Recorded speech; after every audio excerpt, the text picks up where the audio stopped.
Welcome to the Diva Life Show, where music meets fashion, culture meets travel, and we explore the stories of extraordinary artists and entrepreneurs. I'm your host and resident diva, Heather Poduska.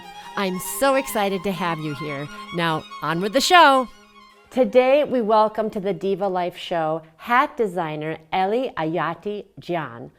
The work of Ellie Ayati-Jian first gained widespread attention when she took the fashion world by storm in a surprising victory at the New York Belmont Stakes fashion contest. A relatively unknown milliner at the time, Ellie captivated the judges at the Belmont Stakes, a horse racing event that's internationally famous for showcasing the most innovative designs in millinery. The thrill of this victory further spurred Ellie's interest in millinery and set the benchmark for her future designs, although her journey actually began many years earlier. Today, Ellie designs hats and beautiful headpieces for men and women who want to take their style to the next level and for top-notch fashionable events. Oh my goodness, Ellie, I am so excited to have you here. It just put a huge smile on my face to look over and see this beautiful design on your head and to see the teleprompter in this one. It's so, so cool. It's not every day that you meet a milliner, right?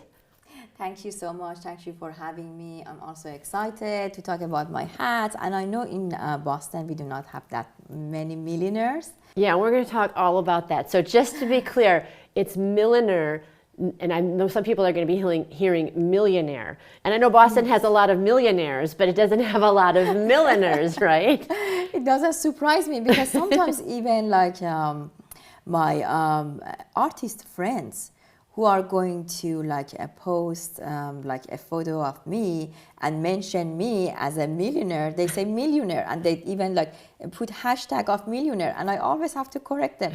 No, it's millionaire. So I know like especially in US, there's people like they might not know about this word. Yeah, so tell us, what is a milliner and how does one become a milliner? So milliner like refers to a person who designs and make hats. I myself, I didn't know about this word like about 4 years ago. When I was an architect back then. As you might know, my background is architecture, and I worked in architectural and construction industry for about a decade. Wow. But 4 years ago, at a surprising kind of situation, I found that maybe I can be a good millionaire one day, and that was when I became familiar with this word. Wow. And back then I didn't know that one day it became as a dream. Yeah. That one day I might want to become a millionaire. Yeah. But after COVID, and especially when I moved to Boston in 2021, I decided to take it more seriously and just becoming a millionaire, and having my studio at my home, and gradually steadily having more clients, and so first it was just word of mouth. Yeah. But since last year that I launched my website, people can see more of my works in Instagram, in my website, and they can order online. Yeah. Or through just messaging me through Instagram or yes. Yeah, and you've done it doesn't surprise me that you went to architecture school because your hats, your designs they're not just hats, some of them are hats, what we're going to talk about, but these are headpieces that have a lot of architecture to them. So it's kind of how you married that, your past experience to this new passion. But I'm really curious, was there something, what was the event? What was that made you hats is going to be my thing? What about hats drew your attention? So I was invited by one of my lovely friends in 2019 to accompany her and join her for Belmont Stakes. And she encouraged me to enter the fashion contest.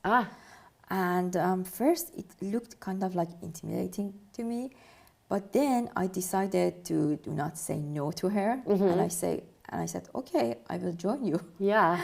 And then I decided to make my own hat for the first time. Wow.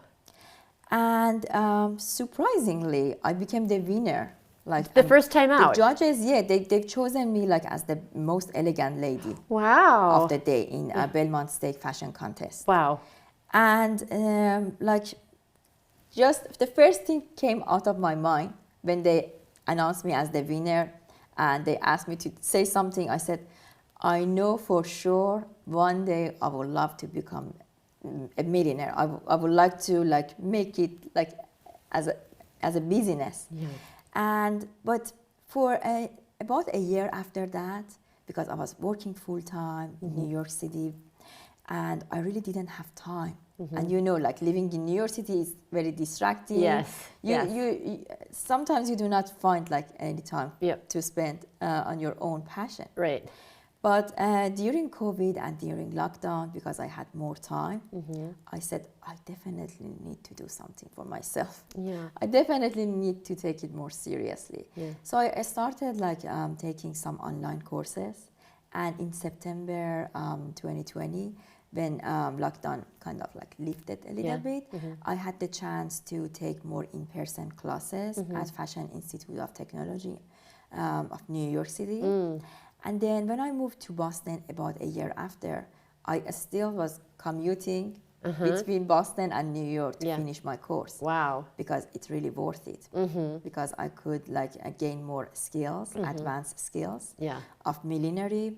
And thankfully today, like if someone comes to me and just show me a picture of their favorite hat or something which like catch their like eyes, by looking at it, I can find like, and it's kind of challenging, and I really like that challenge. Yeah. I can find a way to like see what would be the best way to make that hat for my client. Some of the events that your hats have been featured in. So I know that there's the Mayor's Rose Garden Party. The Mayor Rose Garden Party, and thankfully my hats like became like the best hats chosen by the judges for the first for the 2 years, the 2 last years that I'm going to. So first year I made like a hat of like one of my clients who is the owner of this like construction company. She asked me to make a hat for her to represent her company. Oh, that's so cool. And so I decided to make a hat which represents the city of Boston. Ooh! And I made these, I tried to mimic these like most famous like buildings of Boston. So like Fenway is over here. Exactly, yes, in her hat. And her hat was like chosen as the best hat. Wow, that's so cool. Yeah, on that day. So second year, which was last year, I made this one. This hat. That's beautiful. So tell us about this hat.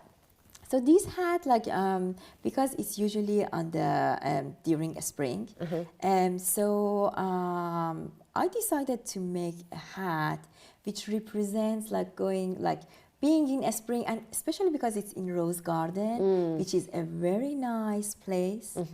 And so I tried to like, let's say I had an outfit in my mind. So for me, it's always easy because like if I have an outfit, if I have an idea, I can just I just need to decide making a hat for that kind of outfit. And I said, okay, so I'm going to make an outfit which complements my which complements my outfit of that day.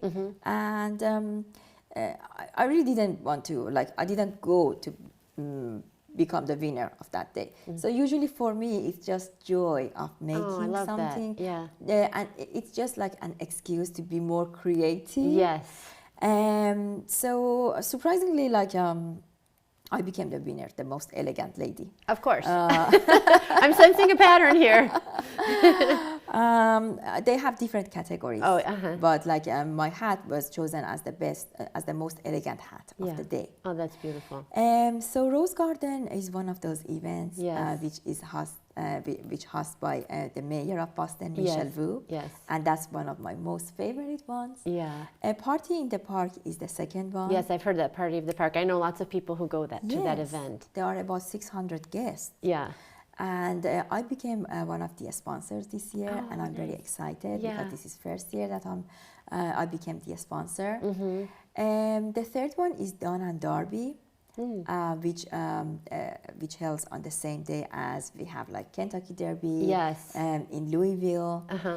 So you can watch the race like just live, and it's a very fun event. Yeah, and that's I wanted to have you on in time so that we could air the show before the Kentucky Derby, because I just thought it's so on theme of, you know, springtime and the beautiful flowers and the rose garden and the horse races. So it just is so timely that you came on and with the flowers. And one of the things I heard you talk about was matching your hat or thinking about your hat in terms of your outfit. And we had a quick exchange, and you said, Heather, what are you going to wear for the show? And I want to make sure that the hat works. So I told you, I mean, obviously color. So like you have the beautiful royal blue and the gold, and I have my royal blue. What do you kind of think about when you're thinking about all of those pieces? Should the hat match, or should it just sort of complement? Okay. So first of all, it depends on your personality. It depends on your size, on your height. For example, someone who is petite like me, I usually like to wear hats which like elevate. Well, you have the nice tall hat on. Taller hats. But like if a girl is like a taller girl like in the room, maybe she doesn't want to go for like she wants to go for something like this or this one rather than going for something like taller. And it really depends on personality. I know some people, they always want to go for something bold. But what you are going to wear plays a very important role. It depends on if you just want to complement your outfit, or you want to elevate it, or like you want to like have something to like distinguish you. And we already talked about it. If you have, for example, a very busy outfit, bold accessories, so wearing a dramatic hat, wearing like a hat which has so many like ornaments on it, it will just overcrowd the whole thing. So it's best to go for something more simple. But if you want like it depends on the shape of your dress as well. For example, if you go for a full skirt, or for like if you go for something which is puffy, you don't want to wear a small hat. You want to like choosing, for example, a hat with bigger brim might be the best idea to balance it. Exactly. You always have to make it balanced. That was a good word. So that's a really beautiful bold hat. I love mine that you picked out for me. But if you're wearing a hat, people are going to look at you, right? They're going to look at you. I mean, maybe if you're at a rose party or at something where everybody is wearing hats, it kind of balances out because everybody's wearing it. There's not one. So how do you wear a hat with confidence, right? Like it's not every day that you would walk down the street with something like this, but some people really do. If you're kind of new to wearing a hat, or it's your first event where you're going to wear a hat, are there any tips that you have for people to just really feel comfortable wearing a hat? I think the best thing is just having a consultation with a milliner. And sometimes it just takes like 10-15 minutes. I usually ask my clients who are going to these kind of events to send me their the picture of their outfits, and most of the time it just goes by them. Because I know it's not easy for them to come to my studio and like bring their outfits. It would definitely like be more helpful. But like I know people are busy, so I just ask them to quickly send me the picture of their outfit. And usually when they come to grab it, I even give them some consultation about how to have their hair on that day. You make that hat for that person, and then that's part of their wardrobe, and they keep that. So from my experience, I know that like sometimes people especially as I mentioned in US, sometimes they might just want to like wear hat just for one special occasion during the year. And those kind of people, they don't, I'm sure that they want to like wear a different hat the next year or for the next occasion. So in my business, I try to just not selling hats. So I'm having rental as well. Ooh, that is so great. Yes, which I think is a good idea because it also like it supports my beliefs in sustainability, and I because I spend so much time on one hat, I would love to see like different people wear it. Oh, that's so great. That's like rent the runway for hats. Exactly. Oh, I love that idea. Is there anyone that you think like that you love, or any hat that you love, any famous person or royalty that you're like, oh my gosh, this hat, this person, this is my favorite, like that you've seen? What is your favorite? So from my hats, like the ones that I made, the ones that like which relates more to my background, like which is architecture. So my most favorite hats are the city of Boston, and New York City hat, because like I draw and painted like the famous like buildings of New York and Boston in those hats, and like everything is hand drawn, and like I made them all from scratch, and so making those hats, I could be more creative. I could implement my architectural background into those hats. Those are my favorite ones. Yeah, and who do you see out and about, like maybe someone famous that you're like, they wear the hats really well, like that they're like, oh, that person understands how to wear a hat? Like from the celebrities that we have in US, like Lady Gaga. Oh, yeah. She's wearing hats, and she's in, I think like having her as one of our celebrities is really good, because I think she encourages like other artists, other singers to wear hats. So definitely she's one of my... Is there anyone that you would like love to style for? Like, oh, if I could style a hat for this person. For that, like Lady Gaga, for example, is one of them. Yes. But most importantly, I love to like make hats for people of Boston. Yes. Because this is where I live. Yeah. And I can see that like people are more becoming like interested in wearing hats. Yeah. And I have like two of my friends who are very famous painters. They live in Boston. They make these video clips for singers, and they ask me to like make custom hats. Oh, that's so cool. For their video clips. Yeah. Just my friends, just my friends who are, I see that one of them, for example, she hosted this Moulin Rouge party. Oh, fun. Oh my gosh. Home, and she asked me to make a custom hat for her. Yeah. And I said to her, like, definitely you don't need to buy it. I can just make it for you, and you just give it back to me, and I'm sure that like there will be like other kind of events that I can rent it out. But like she thanked me a lot, because the hat that I made for her, she was hosting this party of like about 89 to 90 guests, and she wanted like to be the star. The star, exactly. The star of the event, and like it really like elevated.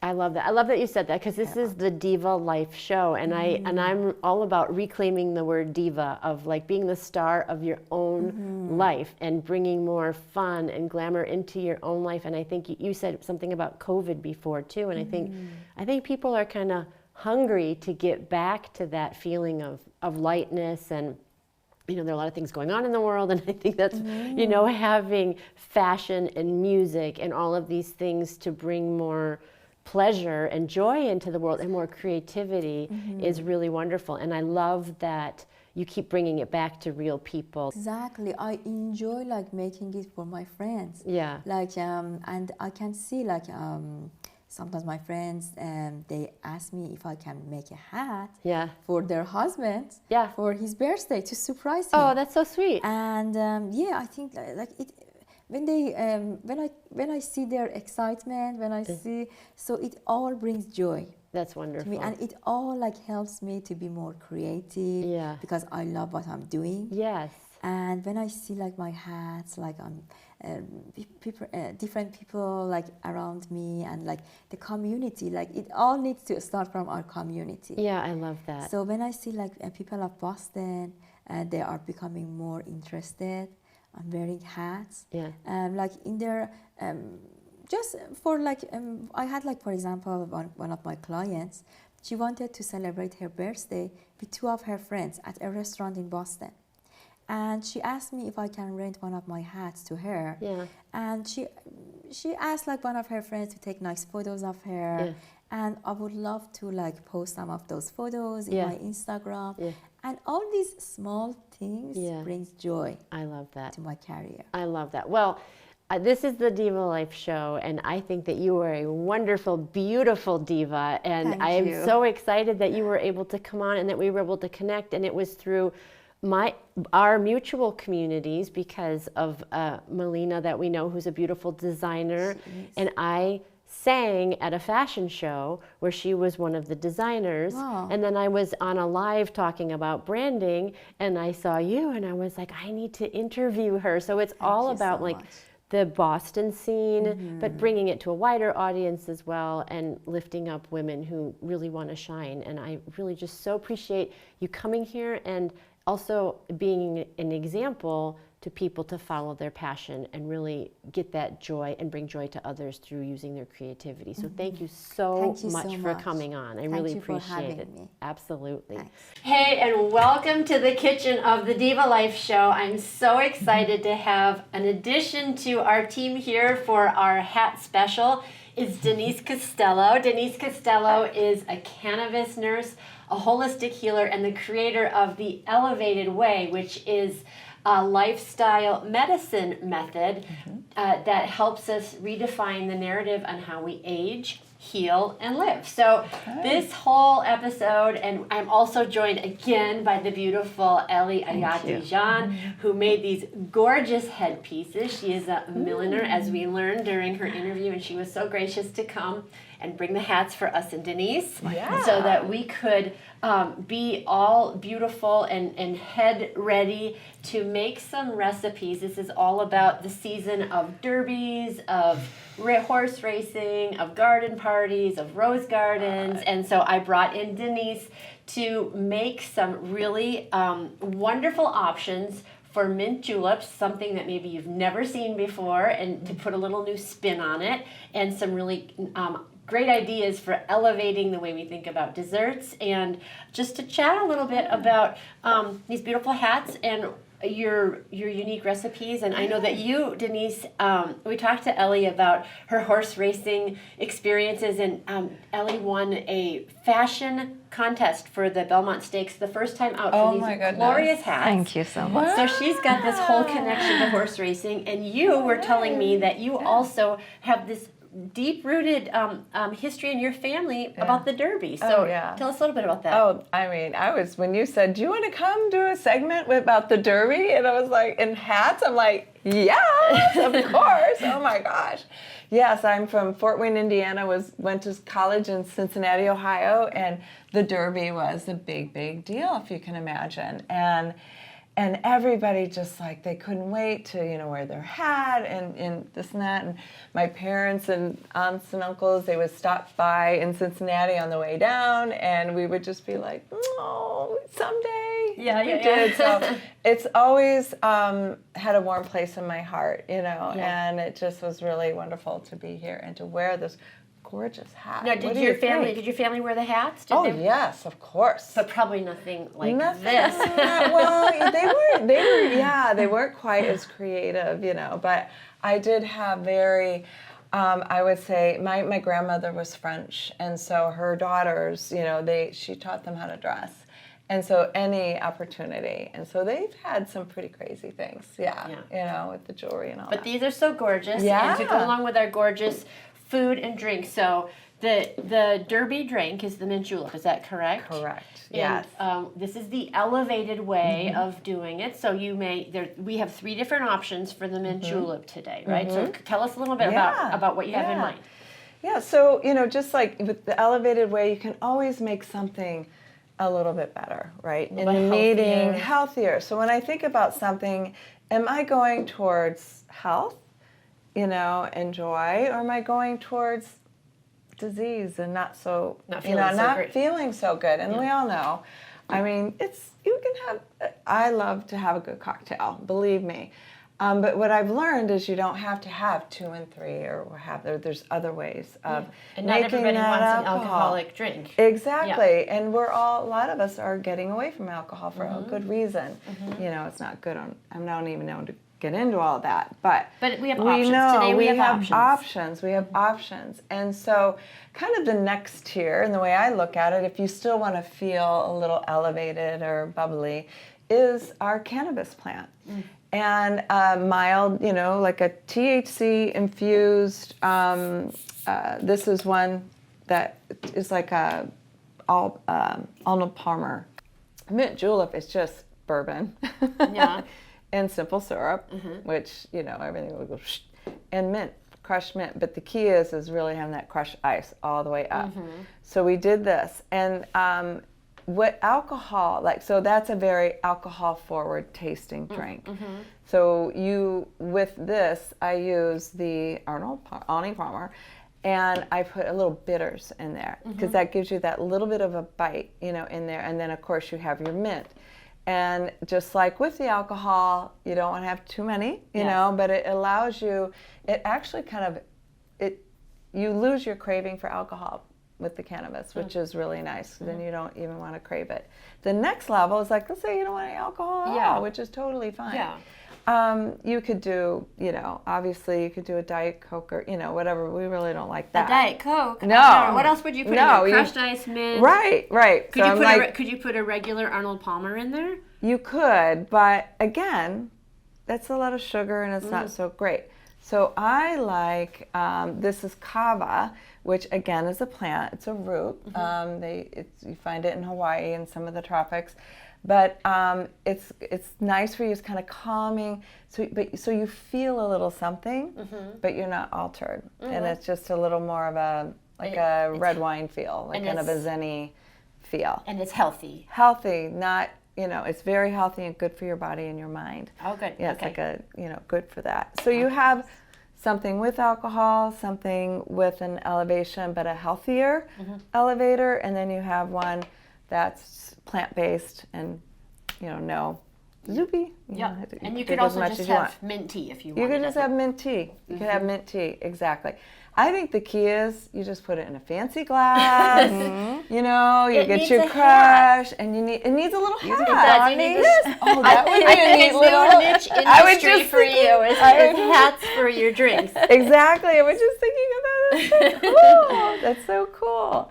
And it goes, in all ways, another way is desserts, these special occasions. It's springtime and, graduations and all that. And we have desserts out there, which is, we know sugar isn't so great, and even gluten, those are inflammatory, which leaves us being puffy. And we don't want to be puffy in these pretty hats, Your skin, too, and it's swimsuit season is coming. Yeah, you want to be lean, you want to feel good.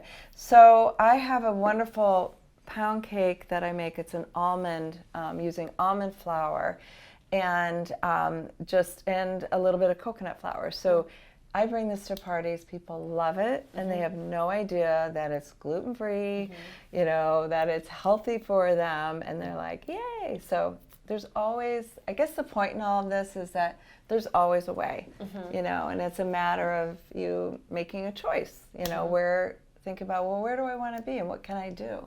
To do that. Yeah. All right, are we going to get to eat some of this, Denise? Well, of course. Of course. You have to just tell me how you like it. Okay. Yes, there you Thank go. It tastes like fudge. This is delicious. Yeah, it's delicious. Really good. All right, so you have your cake and your drink and your hat. And our hat. And you're all ready to go. We are all ready to go. Thank you so much for joining us for this episode of The Diva Life. I hope you enjoyed the show. And be sure to join us next time as I interview another amazing artist or entrepreneur. Until then, as always, here's to hitting all your high notes. Take care. Bye-bye.